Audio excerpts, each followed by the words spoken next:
Okay, so foot fire here, standing in front of the receiver, rapid foot fire with a late indicator. So I'm trying to get them as fast as possible, give them a late indicator, and then we're going into our release mechanics.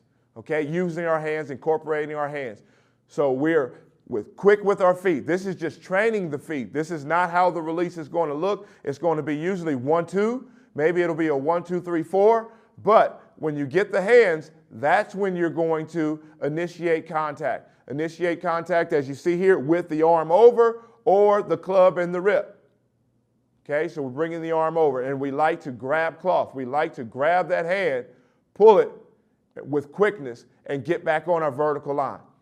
So we're trying to diagnose what it is that the defender's trying to do, okay? And here you can see that we're trying to make this look as if this defender is not going very far, okay? He's in your face and you do not have a lot of room. Okay, so sometimes this happens in just a couple of steps, right? 1-2, if he plays a gather technique and starts to soften, if he gets to his 1-2 punch as a defender, then you may take another 2 quick steps. But here, his feet don't move, so we just give him a 1-2. Now we're into our near arm, okay, using our near arm to try to get vertical to locate the ball, okay, up top. 1-2, again, by game plan or by defender's technique, we may just use a 1-2 and then release because we know that our defenders are flat-footed. If they're going to be flat-footed on the snap of the ball, then we're not going to waste much time. We're going to initiate them throwing their hands up and then getting vertical. This is a great opportunity to use the bully technique as well as use the long arm. But here, we're just 1-2, and then we're trying to get to the near arm and vertical. We're not wasting a lot of time because we're also on a short field here. Sometimes you see you have a little bit more space. So with a little bit more space, sometimes you get a little bit more wiggle. Right, so now, as you see here, we're foot fire versus a gather technique. The corner, who we know sometimes would play hard, as his buddy's doing down here, but at times he will play gather because of how aggressive our releases may be. And so now he's giving ground. So now we go from foot fire to attack. We give them the outside jab step, and we're inside and vertical.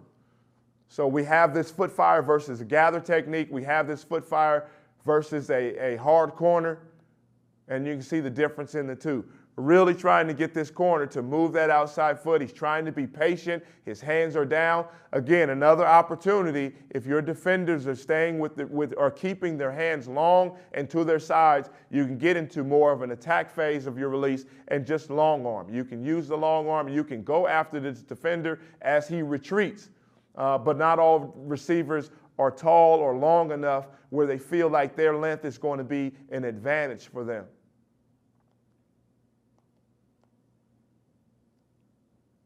So here we have foot fire, right? A 1-2. We know that this is going to turn into a release. So with the foot fire to the release.